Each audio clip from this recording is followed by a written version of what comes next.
আসসালামু আলাইকুম। প্রিয় দর্শক, অন্য মঞ্চের আলাপচারিতায় আপনাদের সকলকে আমন্ত্রণ জানাচ্ছি। বাংলাদেশের রাজনীতিতে এখন চলছে মিটিং বা বৈঠকের ছড়াছড়ি। এর কোনোটি হচ্ছে প্রকাশ্যে, কোনোটি চলছে গোপনে, কোনোটি দেশীয় শক্তির সাথে, কোনোটি বিদেশি পরাশক্তির সাথে।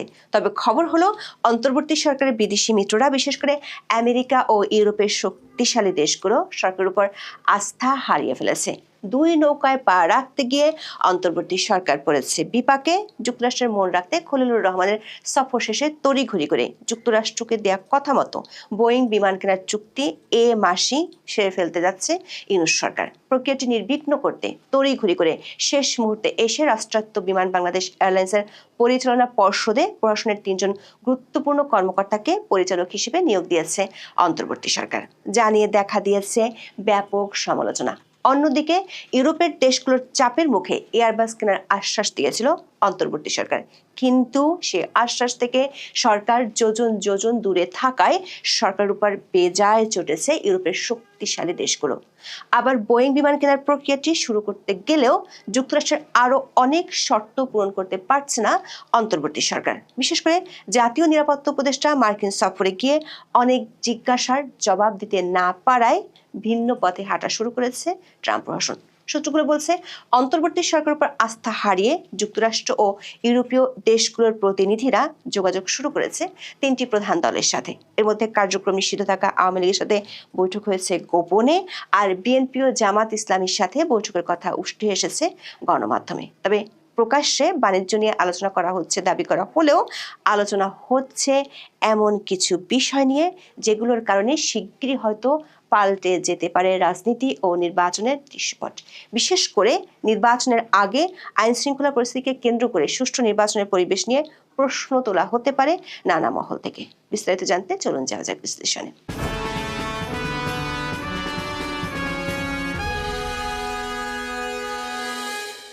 ট্রাম্পের আরোপ করা রেসিপ্রোকাল ট্যারিফ সামাল দিতে নিজেদের এখতিয়ারের বাইরে গিয়ে নন ডিসক্লোজার এগ্রিমেন্ট করেছিল ইউনূস প্রশাসন। এ নিয়ে ব্যাপক সমালোচনা হলেও কোনো কিছুই কেয়ার করেনি অন্তর্বর্তী সরকার। শুধু তাই নয়, দেশের টাকা গচ্চা দিয়ে যুক্তরাষ্ট্র থেকে তুলনামূলক বেশি দামে কম আমদানি করেছে। কারণ রাশিয়ান গমের দাম কম হলেও যুক্তরাষ্ট্রের বাজার ও দুই দেশের মধ্যে স্বাক্ষরিত বাণিজ্য চুক্তি রক্ষা করাকে গুরুত্ব দিয়েছে অন্তর্বর্তী সরকার। গত অক্টোবরে যুক্তরাষ্ট্র থেকে যে গম আমদানি করা হয় তার দাম প্রতি টনে রাশিয়ার গমের তুলনায় $80 বেশি ছিল। তা সত্ত্বেও অক্টোবরে 57,000 টন গমের প্রথম চালান যুক্তরাষ্ট্র থেকে বাংলাদেশে আসে। মোট 4,40,000 টন গম কেনার চুক্তি আছে বাংলাদেশের অন্তর্বর্তী সরকারের সাথে যুক্তরাষ্ট্রের। দাম বেশি পড়ার আরো একটি কারণ হলো, যুক্তরাষ্ট্রের কোনো প্রতিষ্ঠানের সাথে চুক্তি না করে সরকার রহস্যজনক কারণে চুক্তি করেছিল সিঙ্গাপুর ভিত্তিক গম সরবরাহের 3য় পক্ষ প্রতিষ্ঠান অ্যাগ্রোকর্প ইন্টারন্যাশনালের সাথে। ট্রাম্প প্রশাসনের মন রাখতে এমন আর কি কি করেছে সেই হিসাব মার্কিন যুক্তরাষ্ট্রে গিয়ে গত 8ই জানুয়ারি তুলে ধরেন বাংলাদেশের অন্তর্বর্তী সরকারের জাতীয় নিরাপত্তা উপদেষ্টা ডক্টর খলিলুর রহমান। সেখানে যুক্তরাষ্ট্রের বাণিজ্য প্রতিনিধি জেমিসন গ্রিয়ারের সঙ্গে তার বৈঠক হয়। সে বৈঠকের খবর বেশ ফলাও করে বাংলাদেশের অন্তর্বর্তী সরকারের পক্ষ থেকে প্রচার করা হয়েছিল, কিন্তু মার্কিন সরকারের ঊর্ধ্বতন কর্তা ব্যক্তিরা খলিলুর রহমানের ভাষ্য মনোপুত না হওয়ার বার্তাই দেন। সেজন্য আমেরিকা থেকে বোয়িং বিমান কেনার চুক্তি সেরে ফেলার তোড়জোড় শুরু করেছে সরকার। সে প্রক্রিয়া যাতে নির্বিঘ্নে করা যায় সেজন্য রাষ্ট্রায়ত্ত বিমান বাংলাদেশ এয়ারলাইন্সের পরিচালনা পর্ষদে প্রশাসনের 3জন গুরুত্বপূর্ণ কর্মকর্তাকে পরিচালক হিসেবে নিয়োগ দিয়েছে সরকার। 15ই জানুয়ারি বেসামরিক বিমান পরিবহন ও পর্যটন মন্ত্রণালয় থেকে জারি করা এক গেজেট প্রজ্ঞাপনে বলা হয়েছে, জাতীয় নিরাপত্তা উপদেষ্টা খলিলুর রহমান, প্রধান উপদেষ্টা বিশেষ সহকারী ফয়েজ আহমেদ তৈয়ব ও নির্বাচন কমিশন সচিবালয়ের সিনিয়র সচিব আক্তার আহমেদকে বিমানের নতুন পরিচালক হিসেবে নিয়োগ দেওয়া হয়েছে। যেখানে জাতীয় সংসদ নির্বাচন ও গণভোটের মতো মহাযজ্ঞের সামনে ঠিক তার আগে কেন নির্বাচন কমিশনের সচিবকে এ পদে নিয়োগ দেওয়া হলো তা নিয়ে বিস্ময়ের শেষ নেই সংশ্লিষ্টদের। আবার 3জনের কারোরই এভিয়েশন বিষয়ে কোনো অভিজ্ঞতা নেই। সূত্রগুলো বলছে, মার্কিন বোয়িং বিমান কেনার বিরোধিতা করায় 2জনকে পর্ষদ থেকে সরিয়ে দেওয়া হয়েছে। এর পরপরই খবর হলো, বিমান বাংলাদেশ এয়ারলাইন্স ও মার্কিন উড়োজাহাজ নির্মাণকারী প্রতিষ্ঠান বোয়িং এর মধ্যে চলতি মাসে চুক্তি সই হতে যাচ্ছে। বোয়িং এর প্রথম উড়োজাহাজটি 2031 সালের অক্টোবরে বাংলাদেশকে ডেলিভারি দেওয়ার কথা রয়েছে। বাকি উড়োজাহাজগুলো 2035 সালের নভেম্বরের মধ্যে সরবরাহ করা হতে পারে। সূত্রগুলো বলছে সরকার এমন সিদ্ধান্তে বেজায় চটেছে ইউরোপের বেশ কয়েকটি শক্তিশালী দেশ। এগুলো হলো যুক্তরাজ্য, ফ্রান্স, জার্মানি ও ইউরোপীয় ইউনিয়ন। অন্তর্বর্তী সরকার গত অক্টোবরে যুক্তরাষ্ট্র থেকে বোয়িং বিমান কেনার কথা ঘোষণা করার পর গত বছরের নভেম্বরে এই 4টি দেশ ও সংস্থার রাষ্ট্রদূতরা ঢাকায় প্রকাশ্যে এয়ারবাস কেনার পক্ষে কূটনৈতিক তৎপরতা শুরু করেছিলেন। গত সরকার আমল থেকে বিমান বাংলাদেশ এয়ারলাইন্সের কাছে 14টি প্লেন বিক্রির প্রস্তাব দিয়ে রেখেছে, যার মধ্যে রয়েছে 10টি এয়ারবাস A350 এবং 4টি এয়ারবাস A32 ও নিও। গত 26শে নভেম্বর ঢাকায় এক অনুষ্ঠানে জার্মানির রাষ্ট্রদূত রুডিগার লোর্টসে কোনো রাগঢাক না রেখে বলেছিলেন এয়ারবাস থেকে উড়োজাহাজ কেনার প্রতিশ্রুতি থেকে বাংলাদেশ সরে এলে ইউরোপের সঙ্গে বাণিজ্য সম্পর্ক প্রভাব পড়বে। তিনি বলেছিলেন ইউরোপের বাজারে শুল্ক ছাড়ের আলোচনার আবহ এয়ারবাস নিয়ে বাংলাদেশের সিদ্ধান্তের কারণে বদলে যেতে পারে। কূটনৈতিক সূত্রগুলো বলছে অন্তর্বর্তী সরকারের বোয়িং বিমান কেনার সিদ্ধান্তে ইউরোপীয় শক্তিশালী দেশগুলো আগে থেকেই আপত্তি জানিয়েছিল। যুক্তরাষ্ট্রকে খুশি করতে নির্বাচনের আগে চুক্তি করার উদ্যোগ নেয় অধ্যাপক ইউনূসের ইউরোপীয় মিত্ররা এখন ভিন্নভাবে চিন্তা করছে। জানা গেছে নির্বাচনকে ঘিরে সরকারের উপর ইউরোপিয়ান ওই দেশগুলোর চাপ শিগগিরই দৃশ্যমান হবে। এমনকি নির্বাচনকে ঘিরে ইউরোপিয়ান ইউনিয়ন যেসব সিদ্ধান্তের কথা জানিয়েছিল সেগুলোতে পরিবর্তন আসতে পারে। এর মধ্যে খবর হলো ট্রাম্পের প্রশাসনের বাণিজ্য প্রতিনিধিরা বিএনপি চেয়ারম্যান তারেক রহমান ও জামায়াতে ইসলামের আমির ডক্টর শফিকুর রহমানের সাথে আলাদা আলাদা ভার্চুয়াল বৈঠক করেছেন। নির্বাচনের আগে আবার যেখানে খলিলুর রহমান এক সপ্তাহ আগে ঠিক একই প্রতিনিধিদের সাথে বৈঠক করে আসলেন, সেখানে ভার্চুয়াল বৈঠকের প্রয়োজন পড়ল কেন? প্রশ্ন উঠেছে অধ্যাপক ইউনূসের সরকার নিজের এখতিয়ারের বাইরে দেশের ইতিহাসে প্রথমবারের মতো যে গোপন চুক্তি করেছেন সেটি যে রাজনৈতিক সরকারগুলো দেশের স্বার্থের কথা চিন্তা করে বহাল রাখতে পারবে না, এমন দুশ্চিন্তাকে মার্কিন সরকারকে পেয়ে বসেছে। মানবজমিনে এ নিয়ে যে খবর প্রকাশিত হয়েছে তা যদি সত্যি হয় তাহলে সেটি হবে উদ্বেগজনক। মানবজমিনের খবরে বলা হয়েছে ইউএস ট্রেড রিপ্রেজেন্টেটিভ জেমিসন গ্রিয়ারের সাথে তারেক রহমানের আধা ঘন্টার বৈঠকের শুরুটা ছিল অনেকটা নাটকীয়। ট্রেড নেগোসিয়েশনের নানা বিষয় আলোচনায় উঠে আসে। মিস্টার গ্রিয়ার জানতে চান এই ট্রেড নেগোসিয়েশনে তারেক রহমানের অবস্থান কি, বিশেষ করে বাংলাদেশ সরকারের তরফে যে আলোচনা হয়েছে তা নিয়ে তার মনোভাব কি। মানবজমিন বলছে তারেক রহমান স্পষ্ট করে বলেন সরকার যে নেগোসিয়েশন করেছে তাতে তাদের সম্মতি রয়েছে। সরকার যেভাবে আলোচনা এগিয়ে নিয়েছে তাতে তাদের কোনো দ্বিমত বা আপত্তি নেই। দর্শক, চুক্তিটি গোপন হওয়ায় তারেক রহমান তা দেখার কথা নয়। তাহলে সরকারে যাওয়ার আগে চুক্তি না দেখে তারেক রহমান কিভাবে এবং কেন এই নিশ্চয়তা দিচ্ছেন? দর্শক, লক্ষণীয় বিষয় হলো তারেক রহমানের সাথে মার্কিন প্রতিনিধিদের ভার্চুয়াল বৈঠকটি হয়েছে 16ই জানুয়ারি। তার আগে 15ই জানুয়ারি সন্ধ্যায় তারেক রহমান সপরিবারে সাক্ষাৎ করেন প্রধান উপদেষ্টা অধ্যাপক ইউনূসের সাথে। সরকারের পক্ষ থেকে এটিকে নিছক সৌজন্য সাক্ষাৎ বলে দাবি করা হলেও নির্বাচনের আগে প্রধান একটি রাজনৈতিক দলের নেতার সপরিবারে সরকার প্রধানের সাথে বৈঠকের বিষয়টি নিয়ে প্রশ্ন উঠতেই পারে। দর্শক, তারেক রহমানের সাথে বৈঠকের পর দুপুরে জামাত ইসলামের আমির ডক্টর শফিকুর রহমানের সাথে আরেকটি ভার্চুয়াল বৈঠক করেন জেমিসন গ্রিয়ার। অবশ্য জামাত ইসলামী যে প্রেস রিলিজ দিয়েছে সেখানে তারেক রহমানের মতো নিশ্চয়তা দেওয়ার কথা বলা নেই। সূত্রগুলো বলছে অধ্যাপক ইউনূসের প্রশাসনের উপর বিরক্ত হয়ে মার্কিন প্রশাসন এবার রাজনৈতিক দলগুলোর সাথে যোগাযোগ করা শুরু করেছে। বাংলাদেশে নিযুক্ত মার্কিন নতুন রাষ্ট্রদূত ব্রেন্ট ক্রিস্টেনসেন বাংলাদেশে বেশ কয়েকটি রাজনৈতিক দলের নেতার সাথে অনানুষ্ঠানিক বৈঠক করেছেন। এর মধ্যে কার্যক্রম নিষিদ্ধ থাকা আওয়ামী লীগের 2 জন শীর্ষ পর্যায়ের নেতার সাথে বৈঠকের খবর জানা গেছে। মার্কিন স্টেট ডিপার্টমেন্টের 2 জন ঊর্ধ্বতন কর্মকর্তার সাথে আওয়ামী লীগের শীর্ষ পর্যায়ের নেতাদের সাথে ভার্চুয়াল বৈঠক হয়েছে। একইভাবে ইউরোপীয় কয়েকটি দেশের প্রতিনিধিরাও আওয়ামী লীগের নেতাদের সাথে বৈঠক করেছে। একটি সূত্রে জানা গেছে আওয়ামী লীগের পক্ষ থেকে 18 জানুয়ারির পর বড় ধরনের কর্মসূচি ঘোষণা করা হবে। নো ভোট নো ভোট এই স্লোগানে কর্মসূচি দিবে কার্যক্রম নিষিদ্ধ থাকা দলটি। ওই কর্মসূচির পরপরই বিদেশি শক্তি যারা এতদিন অধ্যাপক ইউনূসের মিত্র বলে পরিচিত ছিল তারাও নানা ধরনের বিবৃতি দিতে পারে। সেখানে সামনে আসবে ইনক্লুসিভ বা অন্তর্ভুক্তিমূলক নির্বাচনের কথা। আবার বিদেশি এসব শক্তিগুলো আইন শৃঙ্খলার অবনতি এবং জঙ্গিবাদ ইস্যুটিও সামনে নিয়ে আসতে পারে। এমনিতেই সরকার কোনোভাবেই আইন শৃঙ্খলা পরিস্থিতি কোনোভাবেই নিয়ন্ত্রণ করতে পারছে না। 16ই জানুয়ারি ময়মনসিংহ 1 আসনে বিএনপির এক বিদ্রোহী প্রার্থীর সমর্থককে ছুরিকাঘাতে হত্যা করা হয়েছে।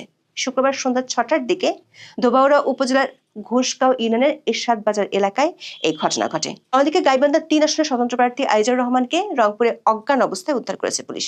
অন্যদিকে খোদ নির্বাচন ভবনেই দেখা গেছে ইতিহাসের নজিরবিহীন ঘটনা। দ্বৈত নাগরিকত্বের জেরে শেরপুর 2 আসনে বিএনপি প্রার্থী ফাহিম চৌধুরীর প্রার্থিতা বাতিল চেয়ে আপিল করেছিলেন ইয়াজদাইন নামের এক ভোটার। নির্বাচন কমিশনের আপিল শুনানির দিন তাকে ভবন থেকে বের করে রাস্তায় এনে বেধড়ক মারধর করা হয়। সংবাদপত্রের খবর অনুযায়ী আগারগাঁও নির্বাচন ভবন চত্বরে পুলিশের সামনেই ইয়াজদাইনকে পেটান বিএনপি প্রার্থীর সমর্থকেরা। এই সময় নির্বাচন ভবন মিলনায়তনে আপিল শুনানি চলছিল।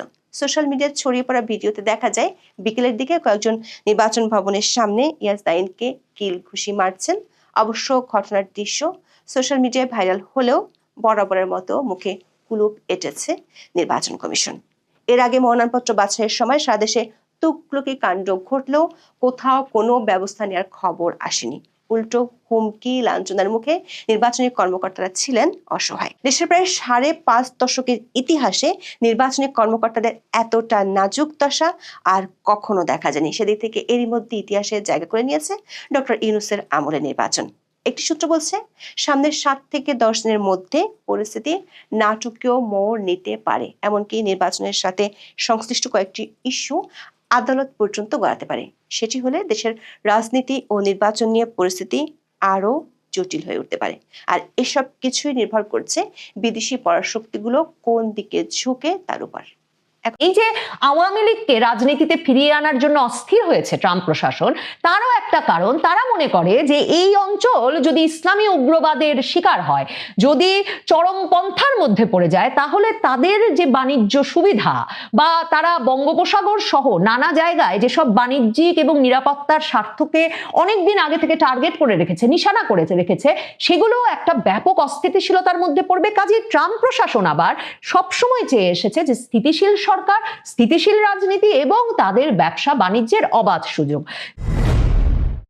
বাংলাদেশে নির্বাচনের আগে বরাবরের মতোই মার্কিন যুক্তরাষ্ট্র অত্যন্ত তৎপর এবং চঞ্চল হয়ে উঠেছে।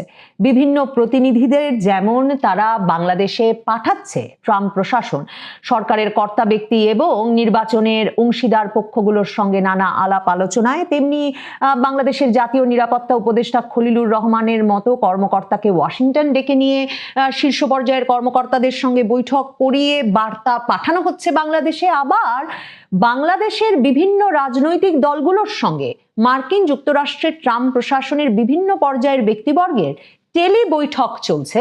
সে কথাটিও এর আগে বলছিলাম যে এমনকি নয়া দিল্লিতে আওয়ামী লীগের নেতৃবৃন্দের কারো কারো সঙ্গে এবং দিল্লি সহ দেশে বিদেশের বিভিন্ন জায়গায় থাকা আওয়ামী লীগ নেতৃবৃন্দের সঙ্গে ট্রাম্প প্রশাসনের বিভিন্ন পর্যায়ের কর্মকর্তাদের বৈঠক হচ্ছে, টেলি বৈঠক অনুষ্ঠিত হচ্ছে, মূলত আওয়ামী লীগকে বাংলাদেশের রাজনীতিতে ফিরিয়ে আনার প্রসঙ্গে। এই যে টেলি বৈঠকে ট্রাম্প প্রশাসন কতটা তৎপর তার একটা নমুনা মেলে যে শুক্রবার তারা বাংলাদেশের দুটো রাজনৈতিক দলের প্রধান নেতার সঙ্গে টেলি বৈঠক করেছে। ট্রাম্প প্রশাসনের বাণিজ্য বিষয়ক শীর্ষ প্রতিনিধিদের একজন জেমিসন গ্রিয়ার, তিনি বিএনপি চেয়ারম্যান তারেক রহমানের সঙ্গে বৈঠক করেছেন এবং তিনি বৈঠক করেছেন জামায়াতে ইসলামীর আমির ডাক্তার শফিকুর রহমানের সঙ্গেও।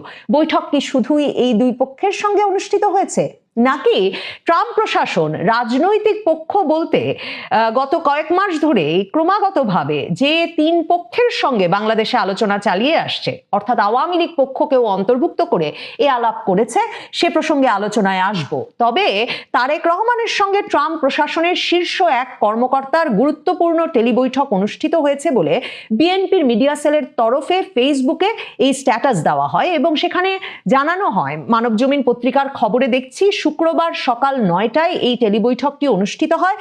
যে শীর্ষ কর্মকর্তা ট্রাম্প প্রশাসনের তরফে তারেক রহমানের সঙ্গে টেলিবৈঠক করেন তিনি হচ্ছেন US trade representative Jamieson Greer. আধা ঘন্টার ওই বৈঠকের শুরুটা ছিল নাটকীয়।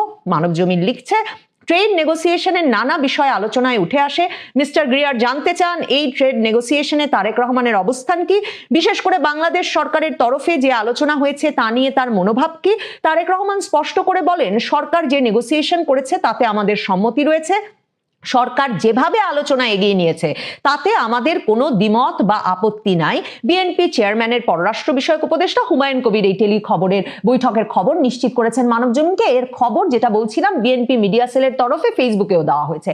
দেখেন, তারেক রহমান এই যে কবুল বলে দিলেন, মানে মার্কিন বাণিজ্য প্রতিনিধি ইউএস ট্রেড রিপ্রেজেন্টেটিভ জানতে চাইলেন সরকার যে আলোচনা আমাদের সঙ্গে করছেন তাতে আপনি সম্মত কিনা, এবং তারেক রহমান বললেন কবুল কবুল কবুল। এটা অনেকটা ওই যে বিদেশে প্রবাসী ব্যক্তির সঙ্গে কখনো দেখা সাক্ষাৎ ছাড়া দুজনের যে একরকমের দুজনেই কবুল বলে বিয়েতে সম্মত হয়ে যান, একটা চুক্তিতে সম্মত হয়ে যান, ব্যাপারটাকে অনেকটা তার সঙ্গে তুলনা করা চলে। কারণ মনে রাখতে হবে এই যে সরকারের সঙ্গে, অর্থাৎ অন্তর্বর্তীকালীন সরকার ইউনূস সরকারের সঙ্গে মার্কিন সরকারের আসলে কি ধরনের বাণিজ্য নেগোসিয়েশন চলছে সেটা সরকার কাউকে জানায়নি। জুন জুলাই মাসে যখন মার্কিন যুক্তরাষ্ট্র ট্রাম্প প্রশাসন পাল্টা শুল্ক আরোপ করলো পৃথিবীর প্রায় সকল দেশের ওপর, বাংলাদেশের পাল্টা শুল্ক আরোপ গিয়ে ঠেকেছিল 35%। জাতীয় নিরাপত্তা উপদেষ্টা খলিলুর রহমান মার্কিন যুক্তরাষ্ট্রে গেলেন, বিভিন্ন বাণিজ্য প্রতিনিধিদের সঙ্গে আলাপ করলেন। সেই আলাপে তিনি কোনো ব্যবসায়ী প্রতিনিধিবৃন্দকে যুক্ত করেন নাই। অন্তর্বর্তীকালীন ইউনূস সরকার এই আলাপে অর্থনীতিবিদ, ব্যবসায়ী প্রতিনিধি কিংবা দর কষাকষিতে অভিজ্ঞ কোনো পক্ষের সঙ্গে কোনো পরামর্শ না করে খলিলুর রহমান চলে যান ওয়াশিংটনে। সেখানে গিয়ে বাণিজ্য প্রতিনিধিদের সঙ্গে আলাপ করে ফেরেন, সাফল্য নিয়ে আসেন। তিনি 35% পাল্টা শুল্কের যে শুল্ক যে আরোপ করেছিল ট্রাম্প প্রশাসন সেটিকে 20% নামিয়ে আনেন। কিন্তু দেশে এসে বলেন যে মার্কিন যুক্তরাষ্ট্রের সঙ্গে তার যে চুক্তি হয়েছে, যে দর কষাকষি হয়েছে, তার একটা নন ডিসক্লোজার এগ্রিমেন্ট হয়েছে। কাজেই কিসের বিনিময়ে মার্কিন যুক্তরাষ্ট্র এক কথায় শুল্ক, পাল্টা শুল্ক আরো 15% কমিয়ে দিয়েছে, সে কথা কখনো ইউনূস সরকার, অন্তর্বর্তীকালীন সরকার কোনো পক্ষকে জানাতে পারবে না। মানে আমরা জানতে পারি সরকার বোয়িং বিমান কিনবে এক বহর, আমরা জানতে পারি সরকার চড়া দামে মার্কিন যুক্তরাষ্ট্র থেকে গম কিনবে, কিন্তু আমরা জানতে পারি না যে এর চেয়েও বড় কোন এগ্রিমেন্ট, কোন বাণিজ্য চুক্তি, কোন মানে দর কষাকষিতে কি বিনিময় করে এসেছেন খলিলুর রহমান, যা তিনি এসে বলেন যে নন ডিসক্লোজার এগ্রিমেন্টের অন্তর্ভুক্ত। এহেন নন ডিসক্লোজার এগ্রিমেন্টের বিষয়ে বিএনপি বা জামায়াতে ইসলামীকে সরকার কিছু জানিয়েছে ভাববার কারণ নাই। কারণ বিএনপি, জামায়াতে ইসলামী নানা সময় উদ্বেগ প্রকাশ করার পরেও বন্দরগুলো কি শর্তে বিদেশিদের দিয়ে দেওয়া হচ্ছে এসব বিষয়ে যেমন ইউনূস সরকার কর্ণপাতও করে নাই কোনো রাজনৈতিক দলকে জানানোর বিষয়ে, তেমনি এই নন ডিসক্লোজার এগ্রিমেন্টের বিষয়েও কিচ্ছু জানায় নাই। কিন্তু এখন তারেক রহমানকে যখন ট্রাম্প প্রশাসনের ট্রেড রিপ্রেজেন্টেটিভ ফোন করেছেন, উনি সাথে সাথে বলেছেন যে সরকার যে নেগোসিয়েশন করেছে তাতেই আমাদের সম্মতি রয়েছে। জামায়াতে ইসলামীর আমিরের সঙ্গেও সাক্ষাৎ করেছেন এই জেমিসন গ্রিয়ার। তার মানে তারা কোনো একটি পক্ষকে, মানে বিএনপির তারেক রহমানকেই তারা প্রধানমন্ত্রী করতে চান তা না দেখে কোন পক্ষ নেগোসিয়েশনে কি দেবে সেটা একরকমের বিবেচনা করছে। কারণ বিশেষ করে একদম চোখের সামনে ভেনেজুয়েলার ঘটনা ঘটবার পর এটা পরিষ্কার যে মার্কিন প্রশাসনের, ট্রাম্প প্রশাসনের বাণিজ্য সবচেয়ে গুরুত্বপূর্ণ একটা আগ্রহের বিষয়, স্বার্থের বিষয়। মানে বাণিজ্য ছাড়া তাদের মাথায় কিছু নাই। এই যে আওয়ামী লীগকে রাজনীতিতে ফিরিয়ে আনার জন্য অস্থির হয়েছে ট্রাম্প প্রশাসন, তারও একটা কারণ, তারা মনে করে যে এই অঞ্চল যদি ইসলামী উগ্রবাদের শিকার হয়, যদি চরমপন্থার মধ্যে পড়ে যায়, তাহলে তাদের যে বাণিজ্য সুবিধা বা তারা বঙ্গোপসাগর সহ নানা জায়গায় যেসব বাণিজ্যিক এবং নিরাপত্তার স্বার্থকে অনেকদিন আগে থেকে টার্গেট করে রেখেছে, নিশানা করে রেখেছে, সেগুলো একটা ব্যাপক অস্থিতিশীলতার মধ্যে পড়বে। কাজে ট্রাম্প প্রশাসন আবার সবসময় চেয়ে এসেছে যে স্থিতিশীল সরকার, স্থিতিশীল রাজনীতি এবং তাদের ব্যবসা বাণিজ্যের অবাধ সুযোগ। জামায়াতে ইসলামীর আমিরের সঙ্গেও কিন্তু যুক্তরাজ্যের বাণিজ্য প্রতিনিধি জেমিসন গ্রিয়ার কথা বলেছেন। তাদের মধ্যে বৈঠকটা হয় শুক্রবার দুপুরে। জামায়াতের ভেরিফাইড ফেসবুক পেজ থেকেও সেই বিষয়টি জানানো হয়েছে। এই বৈঠকে জামায়াতে ইসলামীর আমির ডাক্তার শফিকুর রহমান একা বসেন নাই, তিনি সেই বৈঠকে তার সঙ্গে যুক্ত করে নিয়েছিলেন জামায়াতে ইসলামীর যুক্তরাষ্ট্রের মুখপাত্র প্রফেসর ডক্টর মোহাম্মদ নাকিবুর রহমানকেও। এবং সেই পোস্ট থেকে জানা যায় যে জেমিসন গ্রিয়ারের সঙ্গে এর পাশাপাশি বৈঠকে আরো উপস্থিত ছিলেন দক্ষিণ ও মধ্য এশিয়া বিষয়ক সহকারী মার্কিন বাণিজ্য প্রতিনিধি ব্রেন্ডন লিঞ্চ, দক্ষিণ ও মধ্য এশিয়া বিষয়ক পরিচালক এমিলি এশবি, আর যেটা বলছিলাম আমিরের সঙ্গে যুক্ত হয়েছিলেন যুক্তরাষ্ট্রের মুখপাত্র প্রফেসর ডক্টর মোহাম্মদ নাকিবুর রহমানও।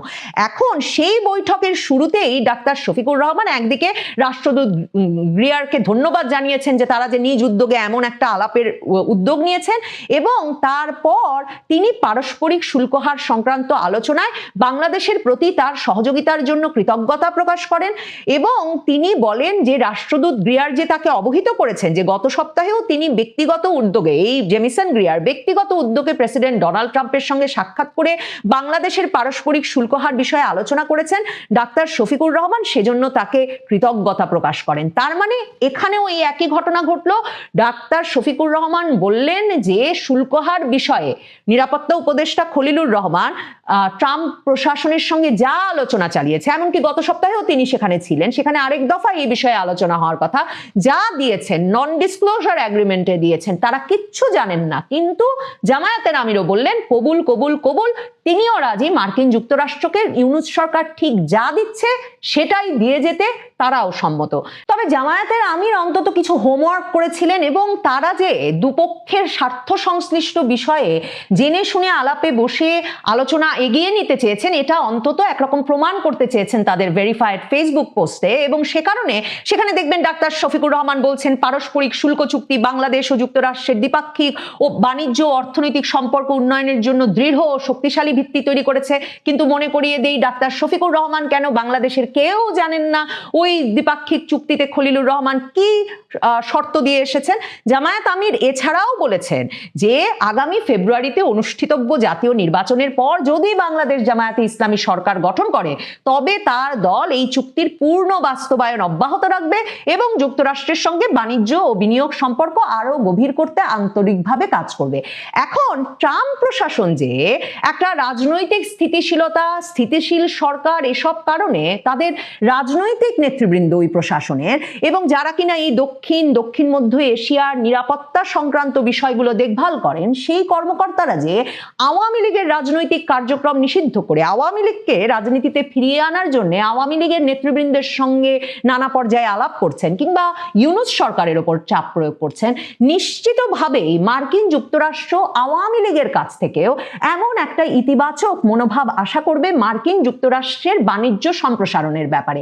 এখন দেখেন 2024-এ আওয়ামী লীগ সরকারের পতনের পেছনে মার্কিন যুক্তরাষ্ট্র সরকার যে এর আগে কয়েক বছর ধরে ব্যাপক বিনিয়োগ করে গেছে, এমনকি ট্রাম্প নিজে এসেও বলেছেন যে ইউএসএআইডির মাধ্যমেও কত মিলিয়ন ডলার বাংলাদেশের বিভিন্ন সংগঠনকে শুধুমাত্র সরকার পরিবর্তনের জন্য বিনিয়োগ করা হয়েছে, কিংবা পিটার হাসের যে চঞ্চলতা, ওগুলো মাথায় রাখলে ওই যে শেখ হাসিনা বারবার বলতেন যে তিনি যদি বঙ্গোপসাগরের সেন্ট মার্টিনে মার্কিন ঘাঁটি স্থাপন করতে দিতেন কিংবা পুরো বঙ্গোপসাগরে তেল গ্যাস অনুসন্ধানের কাজগুলো মার্কিন কোম্পানিগুলোকে দিয়ে দিতে রাজি হতেন, তাহলে তার ক্ষমতায় থাকা সুবিধা হতো এবং তাকে ক্ষমতাচ্যুত হতে হতো না। মার্কিন যুক্তরাষ্ট্রের এখনকারও এই ইন্দো প্রশান্ত মহাসাগরীয় অঞ্চলে তাদের যে অগ্রাধিকার, সে বিষয়ে আপনি যদি ইন্টারনেটেই সার্চ করেন স্পষ্টভাবে দেখবেন একদিকে তারা যেমন এই পুরো অঞ্চলে চীনের প্রভাব কমিয়ে আনতে ভারতকে তাদের সবচেয়ে বড় মিত্র বলে মনে করে, অন্যদিকে তারা মনে করে বঙ্গোপসাগরে তাদের অবস্থান নিশ্চিত করা না গেলে এই ভারত মহাসাগর অঞ্চলকে কখনো তারা চীনের প্রভাব বলয় মুক্ত করে নিজেদের প্রভাব প্রতিষ্ঠা করতে পারবে না।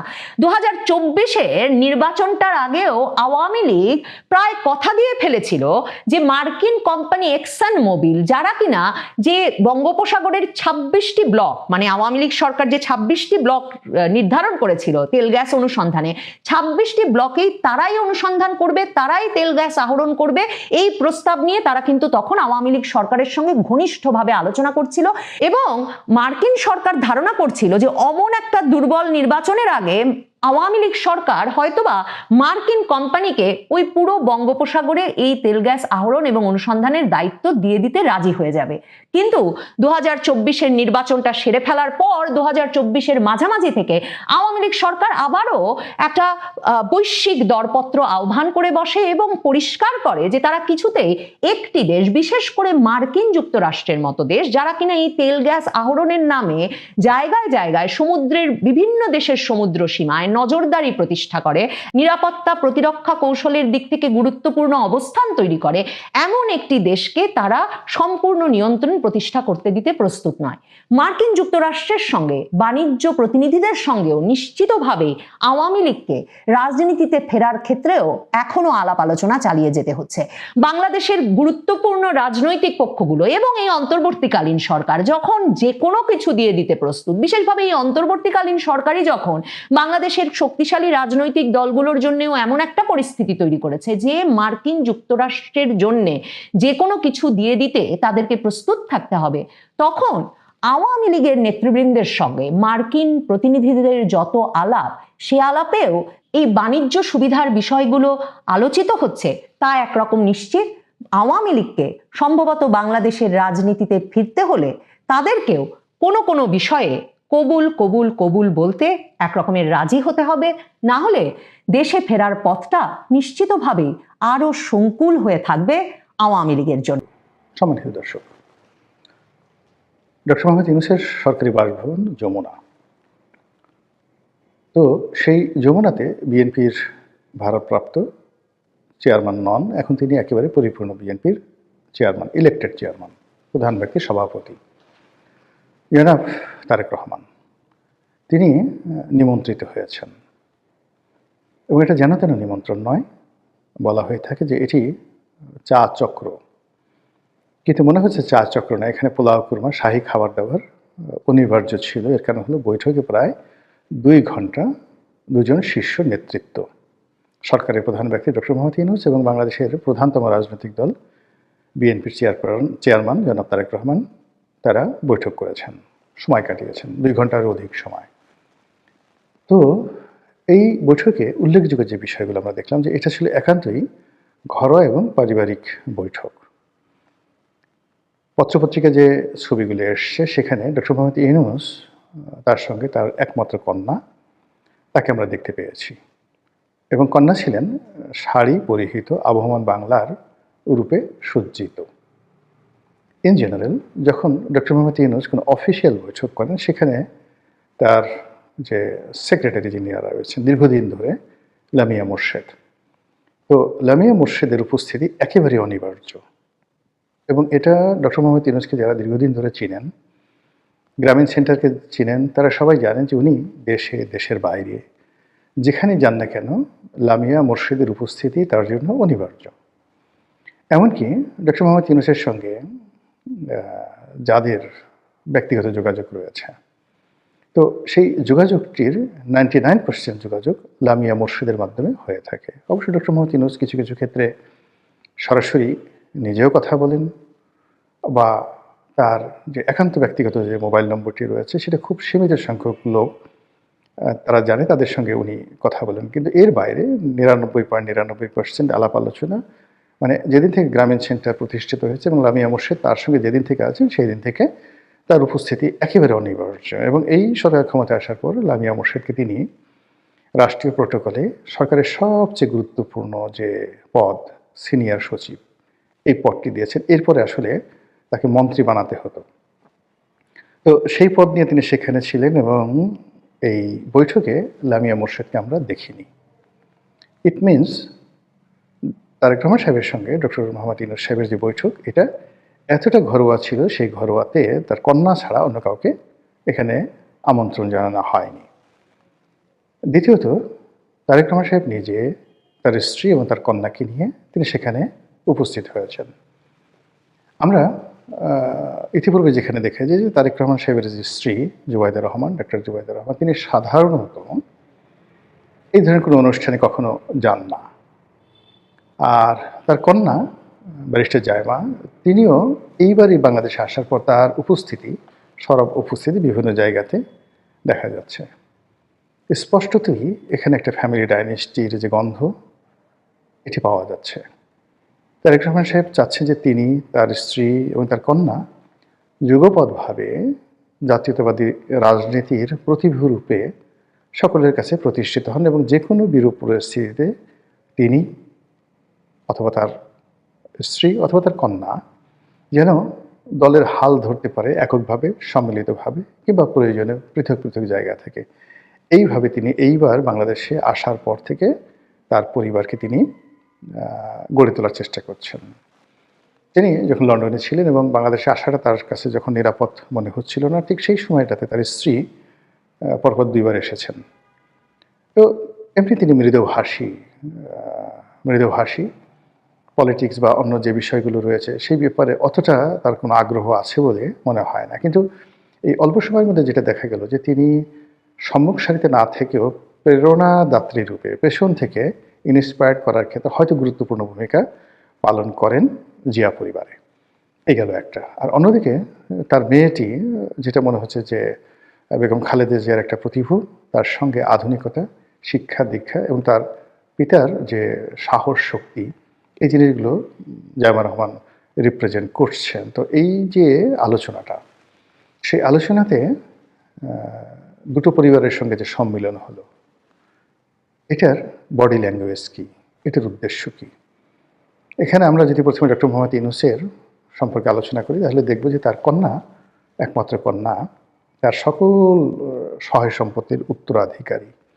তার আরেকটি কন্যা আছে মনিকা ইউনূস, সেটা আমেরিকাতে, কিন্তু উনি বাংলাদেশে আসেন না। আর এখন যে ছোট কন্যা আছেন যিনি, তো তার স্ত্রী জীবিত, কিন্তু স্ত্রী খুবই অসুস্থ। তো এই কন্যাই তার ভবিষ্যৎ। তো কাজেই আগামীতে যারা রাষ্ট্র ক্ষমতায় আসবেন বা রাজনৈতিক শক্তি হিসেবে ডক্টর মোহাম্মদ ইউনূসের যারা বন্ধু বলে বিবেচিত হবেন, তাদের মধ্যে অবশ্যই এখন তারেক রহমান সাহেব তার কাছে বটবৃক্ষ। কাজেই তারেক রহমান সাহেবের সঙ্গে ডক্টর মোহাম্মদ ইউনূস এবং তার পরিবার, মানে তার কন্যার একটা সম্পর্ক পারিবারিক পর্যায়ে তৈরি হোক, ওইরকম একটা পরিবেশ আমরা তারা যে ফটো সেশন করেছে সেখানে দেখেছি। আর সেই বৈঠকে কী আলোচনা হতে পারে, সঙ্গত কারণে এটি নিয়ে নানা ধরনের যাকে বলা হয় বক্তব্য এটি সামনে চলে এসছে। কেউ বলার চেষ্টা করছেন যে নির্বাচন হওয়া মানেই তো তারেক রহমান সাহেব প্রধানমন্ত্রী। তো প্রধানমন্ত্রী হলে আমাদের দেশের যে নিয়ম, ডক্টর মোহাম্মদ ইউনূসকে চলে যেতে হবে, তাহলে তার প্রাপ্তিটা কী, তার সেফ এক্সিট কী? তিনি তো আসলে সেফ এক্সিট নিতে চাচ্ছেন না। তার পক্ষে বাংলাদেশ ছেড়ে মইনুদ্দিন সাহেব বা ফখরুদ্দিন সাহেবের মতো চলে যাওয়া সম্ভব নয়। যদি তার চলে যাওয়ার কোনো স্কোপ থাকতো, তাহলে তিনি শেখ হাসিনার জমানাতে চলে যেতেন। তো তিনি যেতে চাচ্ছেন এই কারণে যে তার ব্যবসা বাণিজ্য যা কিছু রয়েছে সব বাংলাদেশ কেন্দ্রিক। এগুলো এক।